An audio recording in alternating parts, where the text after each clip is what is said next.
Vamos, con la ayuda del Señor, a buscar en el libro de los Hechos, capítulo número 2, verso 42.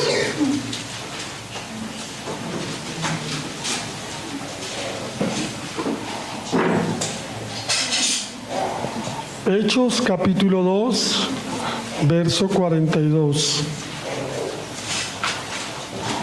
Y perseveraban en la doctrina de los apóstoles, en la comunión unos con otros, en el partimiento del pan y en las oraciones.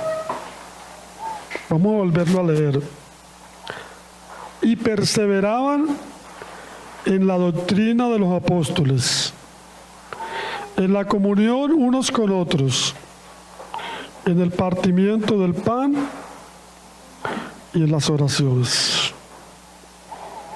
Hermanos, cuando nosotros miramos en el libro de los Hechos y vemos cómo eran los primeros cristianos en los primeros días, nos maravillamos en ver cómo la iglesia era una iglesia viva y llena del poder del Espíritu Santo.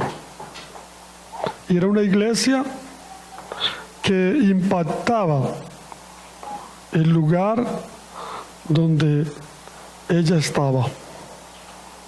Sin embargo, al leer este verso de Hechos 2, 42, podemos ver cuáles eran los principios fundamentales que esta iglesia de los primeros días tenía.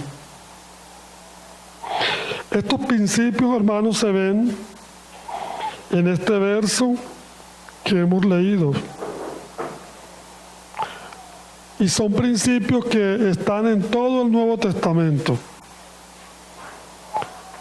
La doctrina de los apóstoles, la comunión unos con otros, el partimiento del pan y las oraciones. Podemos decir que este era el programa que ellos tenían. En estos 4 puntos fundamentales, la iglesia perseveraba o la iglesia se mantenía. Por eso dice el verso, perseveraban. Era algo constante, era algo cotidiano.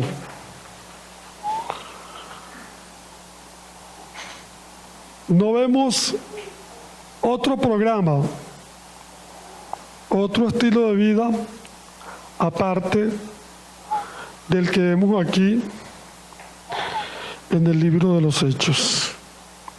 Y algunos estudiosos de la palabra han dicho que estos principios que vemos en este versículo eran las 4 columnas principales de la iglesia en los primeros tiempos.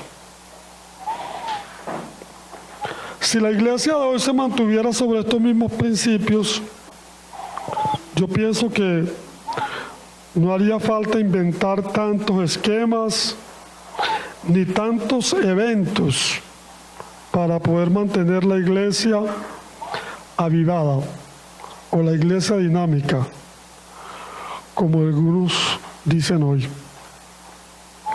Hoy la iglesia, hermano, es deficiente porque ha sustituido los principios divinos por los métodos del mundo.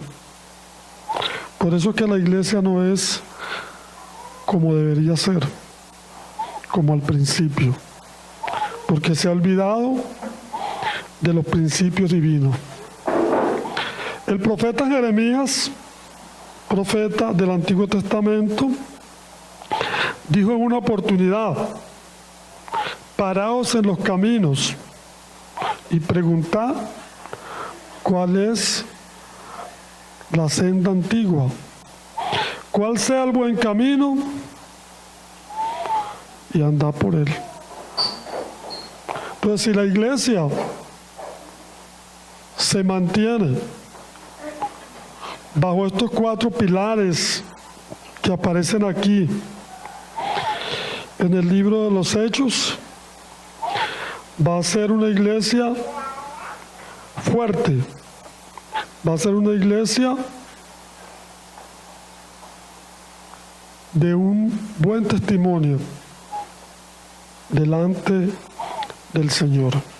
Entonces, estos eran los principios que regían la iglesia en los primeros días. Y si eran válidos para ellos, yo pienso que pueden ser válidos para nosotros, porque los principios de Dios son eternos. Si la iglesia perseveró, se mantuvo fiel a estos principios, nosotros también, hermanos, deberíamos mantenernos bajo estos principios o estas columnas donde la iglesia transitó en sus primeros días.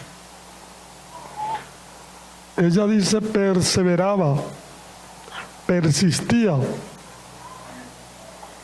en la doctrina de los apóstoles, en la comunión unos con otros, en el partimiento del pan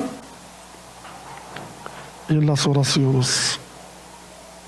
Entonces vamos a tratar, hermanos, esta mañana de poder ver un poco estos principios, de tratarlos uno a uno, para que podamos ver de una manera más amplia de qué se trataba cada una de estas cosas. Entonces, lo primero que vemos en el versículo es la doctrina de los apóstoles. Cuando hablamos de doctrina, hablamos de enseñanza. La doctrina es la enseñanza. Y podríamos traducir este versículo así también: y perseveraban en la enseñanza de los apóstoles. Los apóstoles habían recibido algo del Señor y era lo que habían transmitido a la iglesia. Entonces ellos perseveraban en la doctrina de los apóstoles. Pero esta doctrina de los apóstoles no era algo de ellos, sino que era algo que el Señor les había encomendado. Cuando nosotros leemos 1 Corintios, capítulo 11, verso 23, encontramos algo interesante que dice Pablo: porque yo recibí del Señor lo que también os he enseñado. La doctrina de los apóstoles no era algo personal de ellos, eran las instrucciones y los mandamientos del Señor. Y cuando vamos más adelante en 1 Corintios 14, 37, él dice algo muy tremendo. A mí me gusta mucho este verso. Si alguno se cree profeta o espiritual, reconozca que lo que les escribo son mandamientos del Señor. ¿Por qué? Porque había muchas personas que querían cuestionar lo que los apóstoles enseñaban, pero ellos dejaban claro, hermano, de que lo que ellos enseñaban lo habían recibido del Señor. El Señor estuvo con los discípulos 3 años y medio, ¿no?, enseñándoles. Y una vez que el Señor resucita, el Señor les da una comisión, ¿verdad? Vayan y hagan discípulos a todas las naciones, enseñándoles todo lo que yo les he mandado. Y eso era, hermano, lo que ellos enseñaban. Y era en esa enseñanza que la iglesia de los primeros días perseveraba, se mantenía firme en la enseñanza apostólica. En Segunda de Tesalonicenses capítulo 2,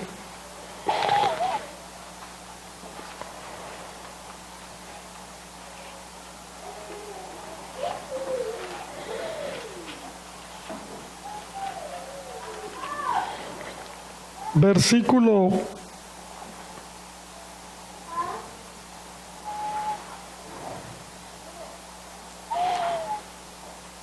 2 Tesalonicenses 2:15 dice, escribiendo Pablo a los colosenses: así que, hermanos, estad firmes y retened la doctrina que habéis aprendido, sea por palabra o por carta nuestra, y el mismo Jesucristo, Señor nuestro, y Dios nuestro Padre, el cual nos amó y nos dio consolación eterna y buena esperanza, por gracia, conforte vuestros corazones y os confirme en toda buena palabra y obra.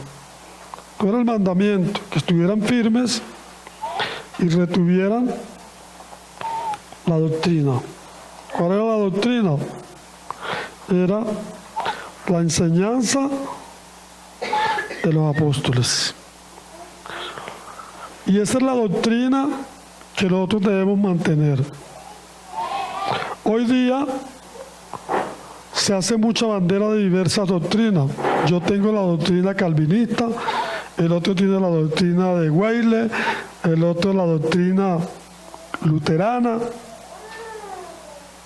pero nosotros tenemos la doctrina de los apóstoles. Esa fue la que el Señor nos dejó. El Señor no nos dejó una doctrina particular, sino la suma de toda la palabra. Porque dice el Salmo, la suma de tu palabra es verdad. Entonces, hermano, ¿y cuál es tu doctrina? La doctrina de los apóstoles, lo que ellos enseñaron. Ahí es donde la iglesia tiene que mantenerse. Porque nosotros no seguimos otra doctrina que no sea la doctrina apostólica. Porque eso fue lo que nos fue enseñado para poder caminar en esta tierra bajo los principios de Dios. Y hoy más que nunca, hermano, nosotros necesitamos permanecer en la doctrina de los apóstoles. ¿Por qué? Porque estamos en el último tiempo. Estamos en los tiempos finales. Y dice 1 Timoteo que el Espíritu dice claramente que en los posteros tiempos muchos apostatarán de la fe, escuchando espíritus engañadores y a doctrinas de demonios. Eso es lo que va a marcar el último tiempo. Una serie de cosas que van a tratar de desviar a la iglesia. Entonces es necesario, hermano, en este tiempo permanecer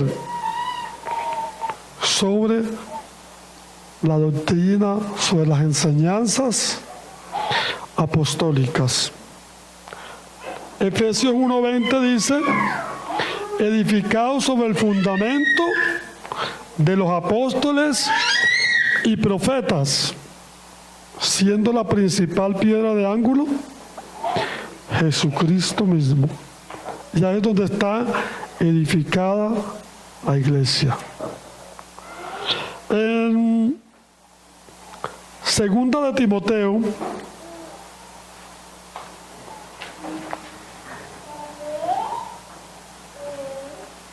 Pablo nos da una advertencia. Segunda de Timoteo,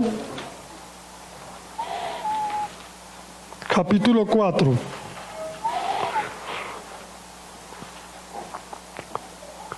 Verso 1.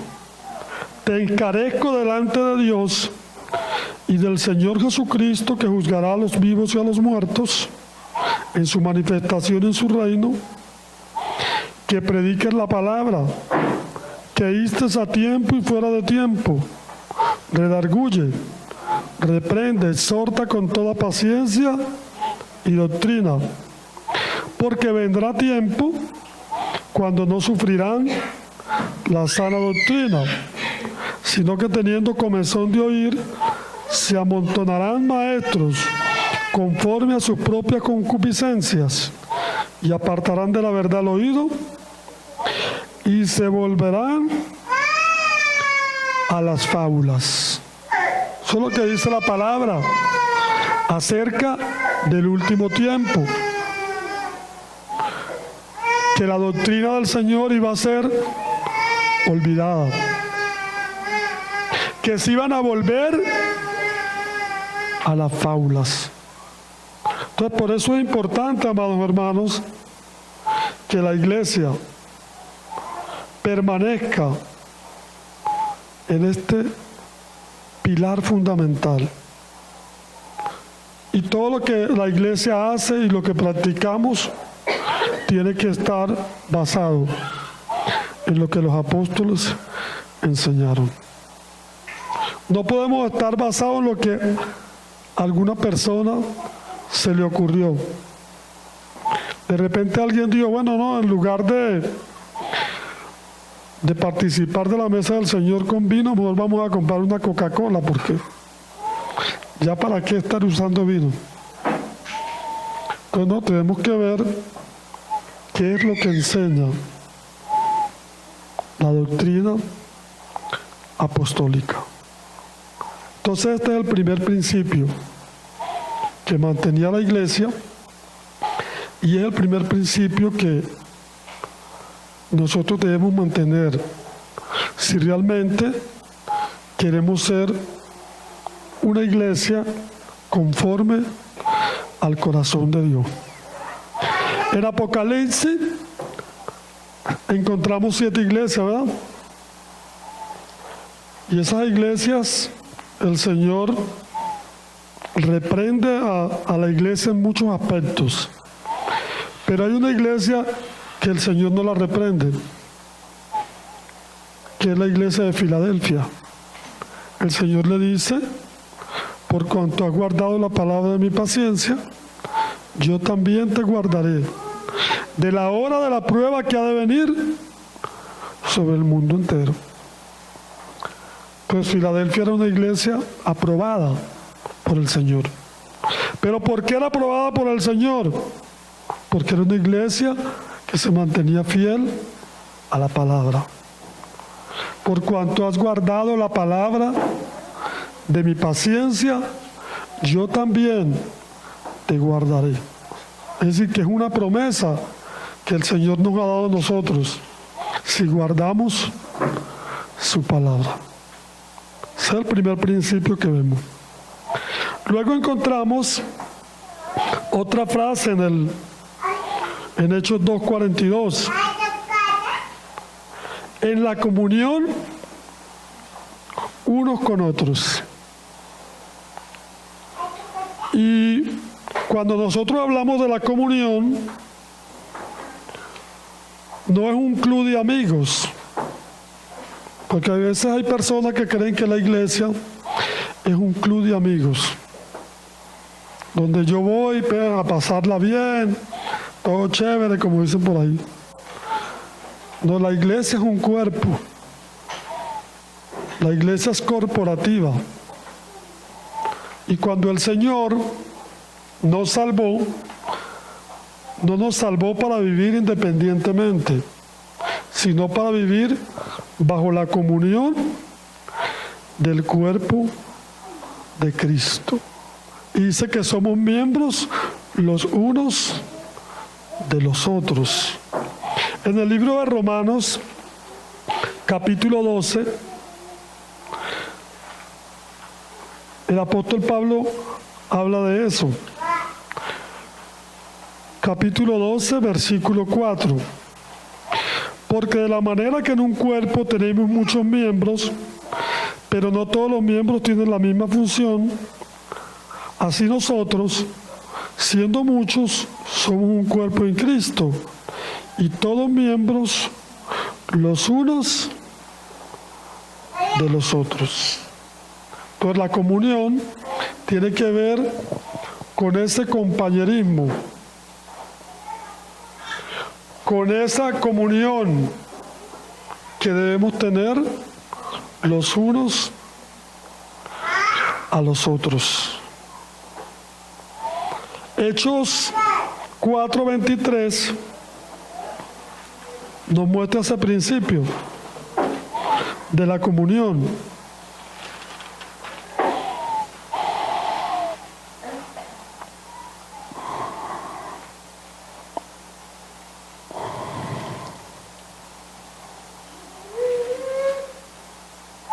Hechos 4:32. Y la multitud de los que habían creído eran de un corazón y un alma. Y ninguno decía ser suyo propio nada de lo que poseía, sino que tenían todas las cosas en común. Entonces ellos perseveraban en la comunión. Y dice Hebreos capítulo 13, verso 5, también hablando de la comunión, vamos a ver.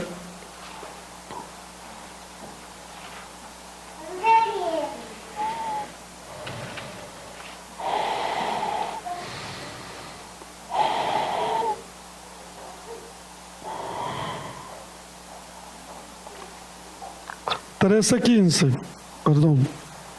Así que ofrezcamos siempre a Dios, por medio de Él, sacrificio de alabanza, es decir, fruto de labios que confiesen su nombre, y de hacer bien y de la ayuda mutua, no os olvidéis, porque de tales sacrificios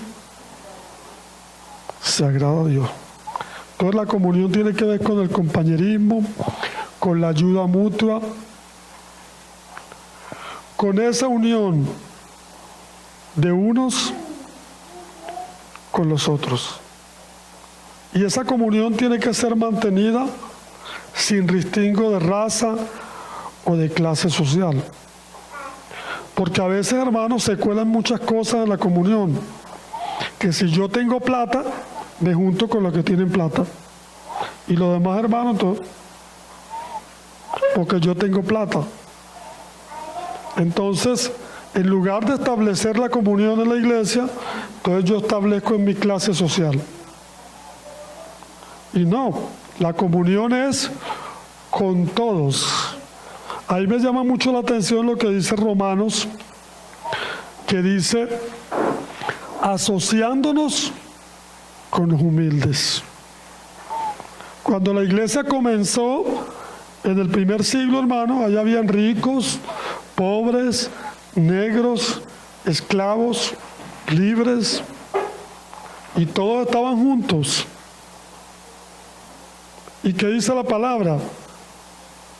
Que en Cristo ya no hay griego, ni judío, ni esclavo, ni escita, sino que somos uno en Cristo.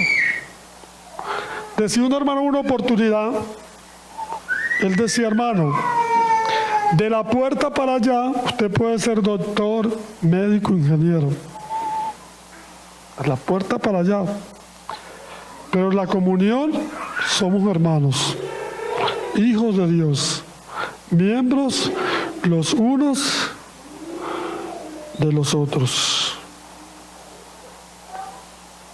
Entonces debemos permanecer en la comunión. Pero esa comunión tenemos que cuidarla, que no se convierta en la comunión del club.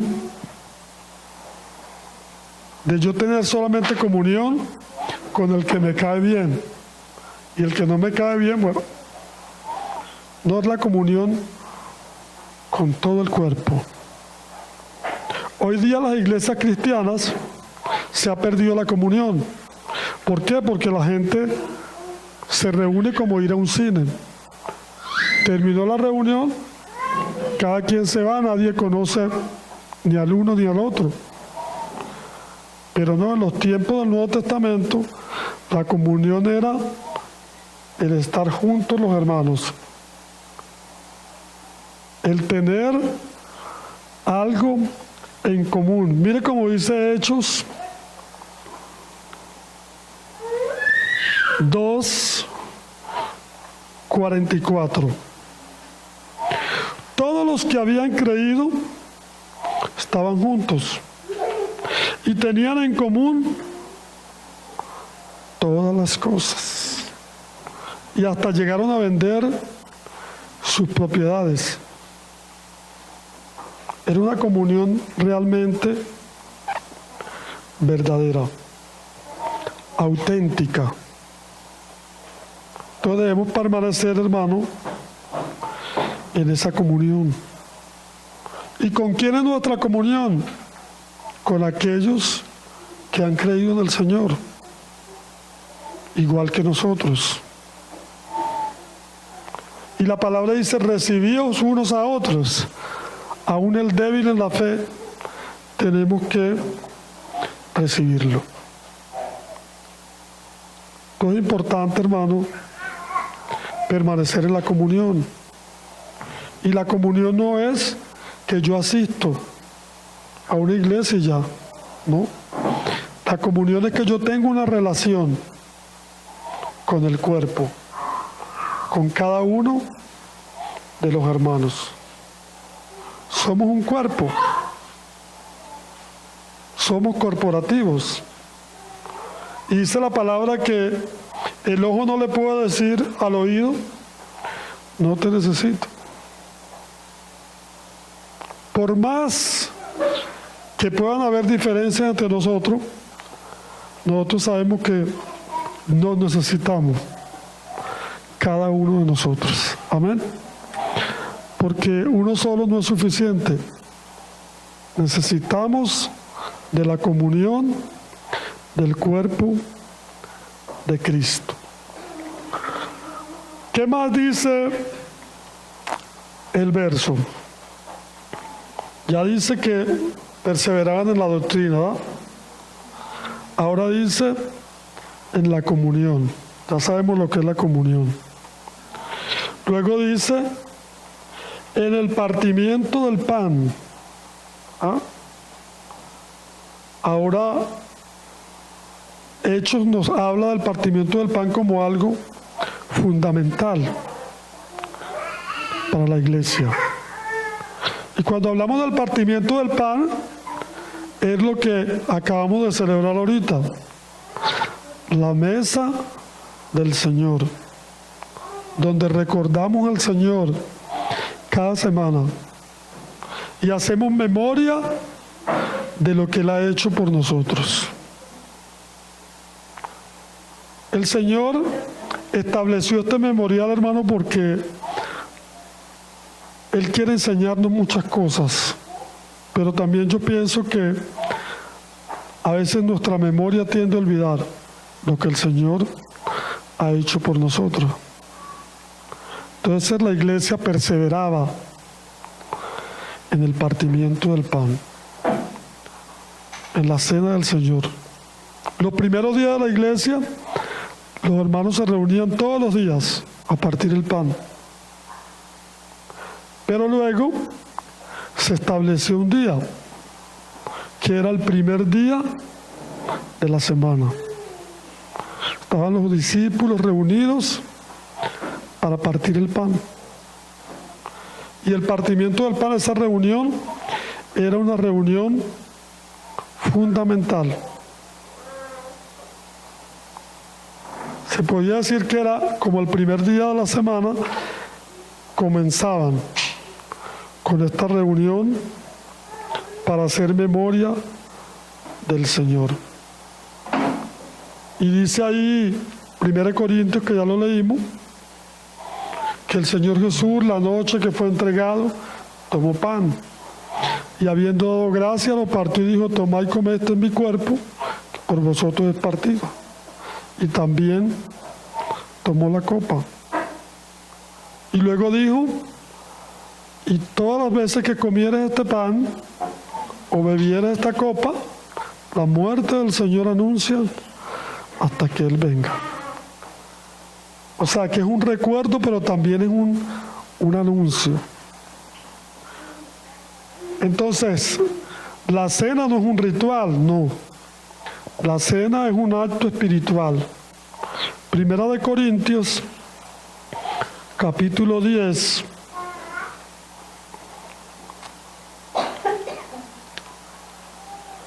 Versículo 16. Dice: la copa de bendición que bendecimos no es la comunión de la sangre de Cristo. O sea, que no es simplemente un rito, no.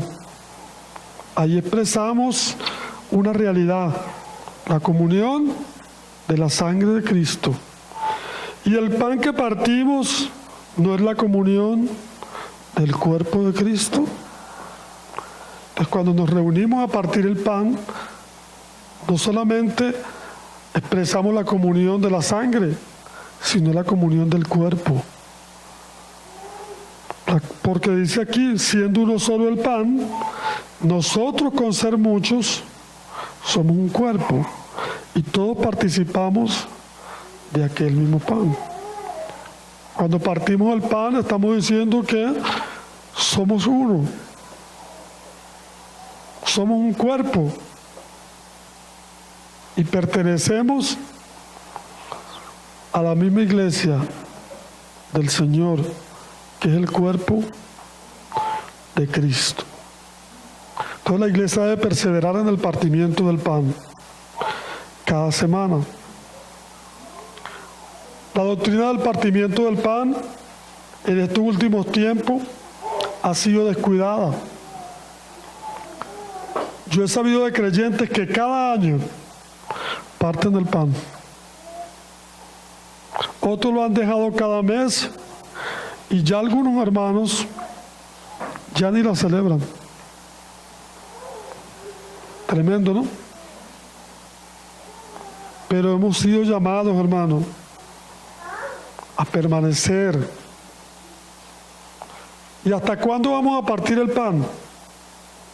Hasta que Él venga, dice. Todas las veces que comieres este pan y bebes esa copa, la muerte del Señor anuncia hasta que Él venga. Pero a veces, hermano, se levantan enseñanzas contrarias a la palabra y dicen que eso no es necesario. ¿Para qué estar partiendo el pan? Hermano, uno tiene que perseverar en la palabra, en los principios bíblicos. Aunque nos digan, hermano, que estamos pasados de moda, que somos anticuados, pero hemos de permanecer, hermano, en la palabra. Entonces, la doctrina de los apóstoles, la comunión unos con otros, el partimiento del pan, y luego dice las oraciones.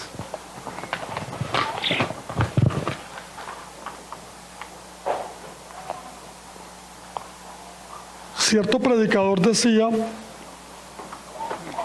que una iglesia que no ora es una iglesia fría y una iglesia carente de poder. Y es lamentable decirlo, hermanos, que las reuniones de la iglesia de oración son las menos asistidas, ¿verdad? Lo podemos decir así. Pero cuando leemos Hechos 2:42,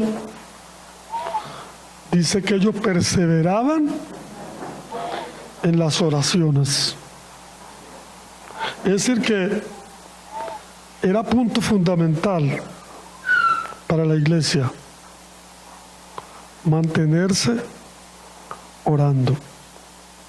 En Hechos capítulo 1, vamos a verlo.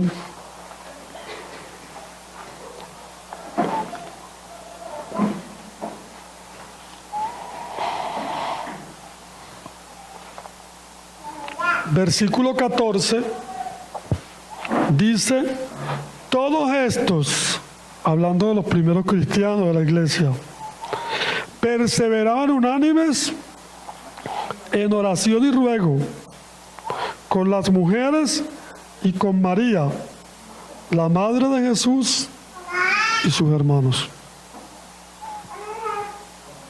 Desde el primer momento que el Señor subió al cielo, la iglesia se subió al aposento alto y ahí permanecía orando. Y ahí dice el verso: perseveraban, es decir, que se mantenían constantes en la oración. Era una iglesia, hermano, que oraba, que tenía en serio, hermano, la oración. Porque es muy importante, hermano, que la iglesia tome en serio la necesidad que hay de orar y no desmayar. Pablo en las epístolas dice: exhorto ante todo que se hagan oraciones, rogativas, peticiones. Colosenses 4:2 dice: hermanos, perseverad en la oración. Y eso era, hermano, lo que hacía la iglesia en los primeros días. Mire lo que dice Hechos capítulo 12.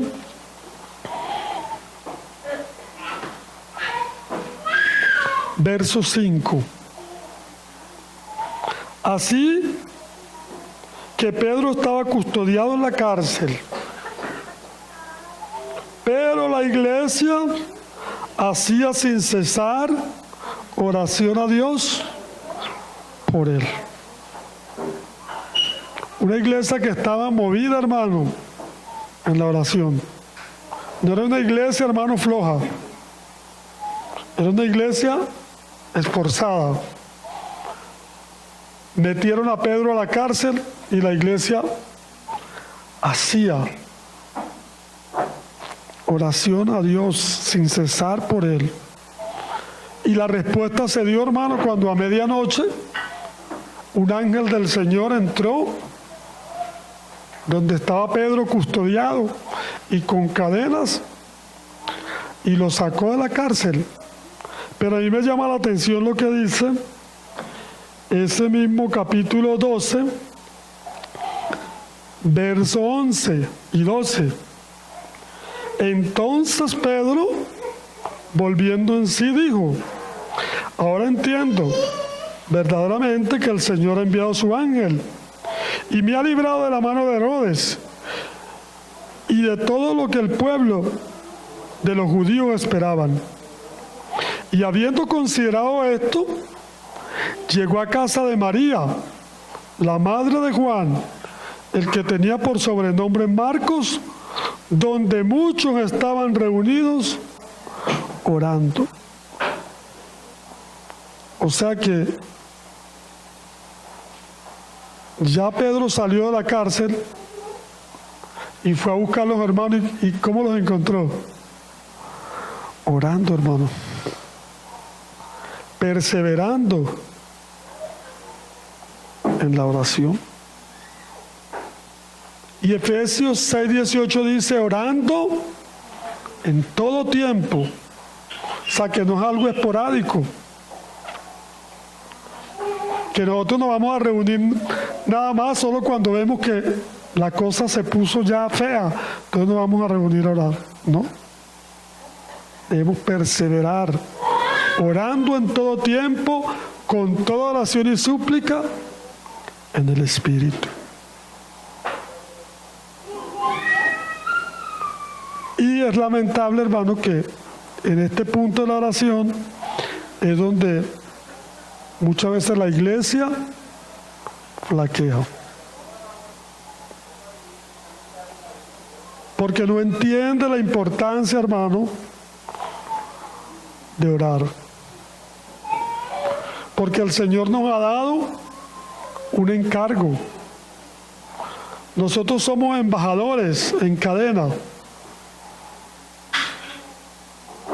para que le proclamemos al mundo que se reconcilie con Dios. Pero tenemos el deber de orar, como dice Timoteo, por todos los hombres, para que sean salvos y vengan al conocimiento de la verdad. Entonces son 4 cosas, pero importantísimas, que vemos en este versículo. La doctrina de los apóstoles, la comunión, el partimiento del pan y las oraciones. Hermanos, si nosotros nos fundamentamos en estos 4 aspectos, nosotros no necesitamos más nada. Son suficientes para que la iglesia marche con pie firme hasta que el Señor regrese. Es necesario, hermano, que miremos la palabra, que entendamos que muchas veces las situaciones suceden y muchas veces no es culpa del Señor, a veces es culpa nuestra, porque no perseveramos en los fundamentos del Señor. Hermanos, la iglesia está carente. ¿Pero por qué está carente? Porque está descuidando algo, descuidando lo que el Señor le ha dejado. Casi no hay doctrina porque no se estudia la palabra. Casi no hay comunión porque no hemos sabido qué es la comunión. Casi no hay amor al Señor porque a veces hemos perdido, hermano, la centralidad de Cristo. Hemos descuidado al Señor. Entonces, hermano, que el Señor nos ayude a estar fundamentados sobre estos pilares, sobre estos 4 aspectos, pero siempre teniendo al Señor, como leía el hermano, como la piedra angular, edificado sobre el fundamento de los apóstoles y profetas, siendo la principal piedra del ángulo Jesucristo mismo. Entonces son 4 principios sencillos. Si permanecemos en ellos, entonces vamos a ver los resultados. Porque hay un resultado. Cuando nosotros obedecemos al Señor, entonces vemos la bendición del Señor. Amén. Entonces que el Señor nos ayude, hermano.